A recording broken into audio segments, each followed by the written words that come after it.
It's time now for French Connections, our weekly look at the intricacies of life here in France with Florence Villeminot. Hey, Genie. Hi, Flo. Today we're going to focus on something a little bit different. This is a French institution that, if you're lucky, you can spot occasionally if you gaze up in the sky. So we've got to buckle our seatbelts. That's right. Is it a bird? Is it a plane? Well, actually, it's a squad of pilots, to be exact. It's called La Patrouille de France, and it is a source of pride here in France.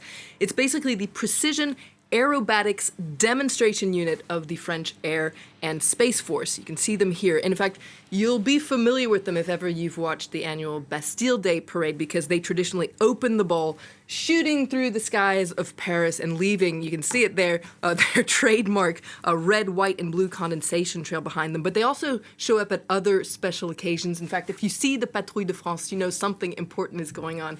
For instance, when France won the World Cup in 2018, they shot through the sky. Graceful and elegant, the Patrouille is a national monument, really unto itself. And they're seen kind of as ambassadors of French excellence and expertise. Si vous voyez la Tour Eiffel dans un livre d'histoire, où vous soyez dans le monde, vous savez que c'est Paris. Si vous voyez des avions tricolores avec des fumigènes tricolores bleu, blanc, rouge derrière, vous savez que c'est la Patrouille de France. Et cet emblème français, il est indispensable pour faire rayonner la France à l'étranger. So the Patrouille de France is considered one of the most prestigious acrobatic units in the world. It's also one of the oldest. That's right. La Patrouille, which I guess is like a patrol or a squad, dates back to 1953.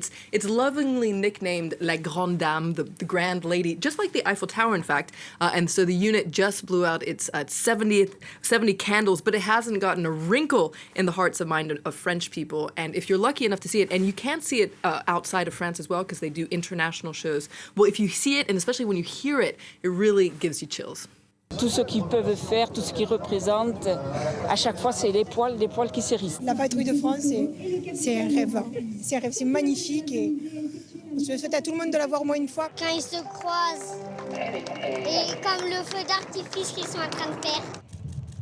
Flo, tell us a bit more about the squad itself, which is really the crème de la crème of France's elite Air Force squad. That's right. The Patrouille de France is composed of 8 top-notch pilots, plus a substitute, and they're chosen from the finest fighter pilots of France's Air Force. Now, to qualify, you have to be a virtuoso in acrobatics, because not only do they do these nail-biting somersaults, they fly in a very tight formation. I mean, they're just a couple of meters from each other, and they're going 600 kilometers an hour. So it's a very carefully choreographed aerial ballet, and it makes my hands sweat just looking at it and like dizzy. this. And dizzy, exactly. So to get this high level of precision, it requires a lot of practice, 6 months of practice, 10 flights a week. And what you can see here is them mentally rehearsing each flight before they actually do it. So the squad coordinate their movements to the millimeter. They're following a group leader who is very much like an orchestra conductor. No false notes are allowed, though. And it's quite beautiful to watch them practice as well. Ils mettent beaucoup d'esthétique dans ce qu'ils font. Il n'y a pas que la technologie, il y a aussi la qualité du spectacle lui-même avec des effets par rapport au public. Ça nécessite beaucoup de maîtrise, beaucoup de répétition, beaucoup de travail. Mais en tous les cas, c'est vrai que dans le monde, elle est reconnue comme étant une des premières et une des meilleures. Now, the Air Force isn't the only branch of France's military that can put on an impressive show to wow the crowds. That's right. There's France's Garde Républicaine as well, the Republican Guard, which is quite an object of fascination. Now, they're officially part of France's Gendarmerie Nationale, the National Gendarmerie, which is a branch of the Armed Forces, and they're responsible for special duties in Paris and the area around Paris, for instance, guarding important buildings like the Élysée Palace and also escorting the president.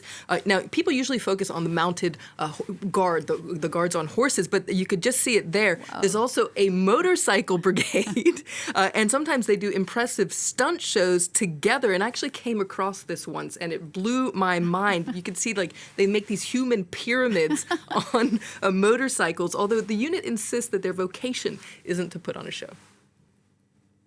Ce ne sont pas nos missions, non, pas du tout. Nous ne faisons pas de relations publiques, nous ne sommes pas une entreprise de spectacle.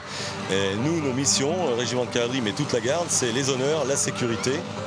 Okay, while we're talking about all these fun facts about the military flow, you want to end on a feathered note as carrier pigeons actually remain to this day an official part of France's army. I couldn't believe it when I read it myself. It made me laugh, but it's pretty fascinating. Now, it's called the colombophile unit, which is our word du jour and a great word to know for board games. So a colombophile is basically a pigeon trainer or breeder.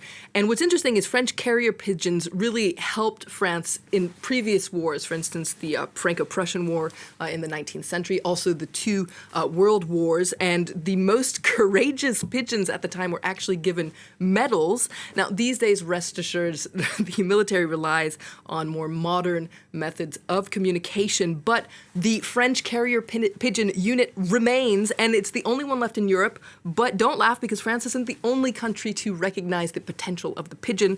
The Chinese military has also trained several thousand carrier pigeons. So the French unit has just under 200 pigeons, and their role is to step in, or fly in, I guess, if telecommunications in France are ever knocked out. Although, according to one of the commanders of the unit, if you see France using carrier pigeons, it means that things have gotten pretty bad.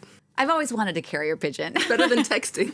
Better than texting. Flo, thank you so much for that latest French Connections. Thanks to you for watching. Don't forget, if you want to check out any of the other shows we've done in the past, you can always do it on our website. That's on France24.com.